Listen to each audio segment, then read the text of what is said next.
Today, ladies and gentlemen, we have a 1988 Camaro Z28 IROC edition. 0 to 60 in about 6.5 seconds. This is my uncle's car, and I want to thank him very much for trusting me with driving his car. This is the 5.7 liter, and it outputs 230 horsepower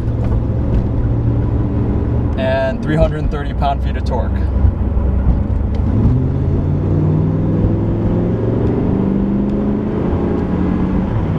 And it's good.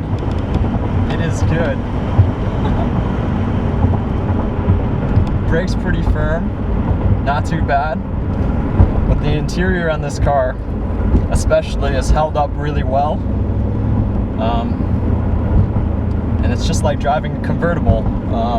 There's window panels everywhere, and it's really nice. Visibility is really good. The steering wheel's a little bit, it feels nice. I think the positioning of it is kind of odd, but it has power steering, AC works, and it has power seats, which my car doesn't even have.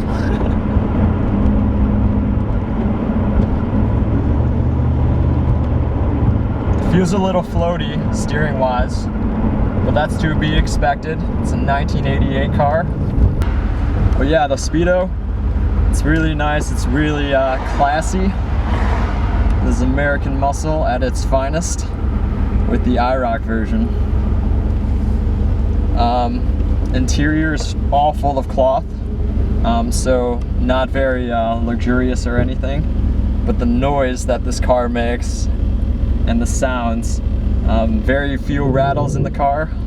They did not offer this car in a manual transmission, and for this year this car was supposed to have more, or was supposed to be faster than the Corvette.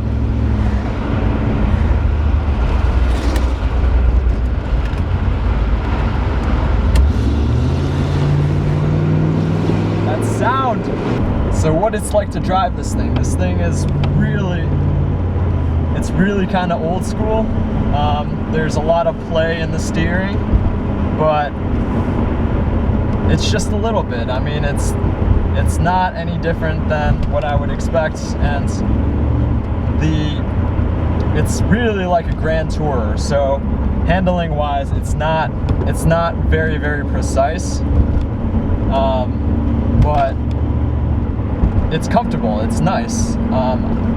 Love to take this, you know, for a long road trip. That would be really nice to do. That sound, wow.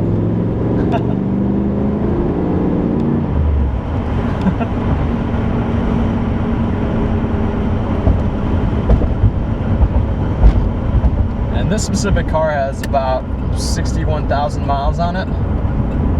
So not a lot of miles on it, which is really nice.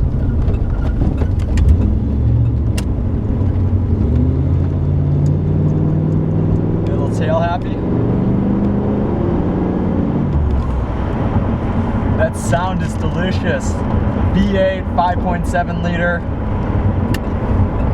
rear wheel drive. If anybody's interested in how the miles per gallon in this car, it's 19 and 25. I don't know if it actually gets 19 and 25, but man, is this car fun. I really wish it was a manual, but this is what we have. And yeah, this interior is nice. Really no rear seat leg room or anything like that.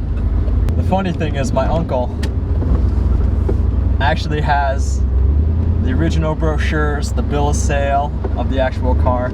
I think this car retailed at about 20 grand new. This is typical for, you know, a American muscle car. The interior is not so great. There's some soft plastics up here, but there's really no shakes and rattles.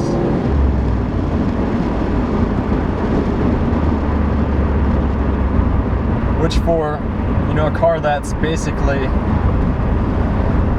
what, 30 years old, it's held up really well. He's kept it in amazing condition. Like I was saying before, the interior, it's kind of plain Jane. It's typical of what you get from an American muscle car. Think about Ford in the 2000s to about 2010. You know, the interior was just complete crap, and I'm not saying that this interior is crap, but you know, for the time, it's actually pretty great. For an everyday person, you know, you have the hatchback, and you can fit your golf clubs in there.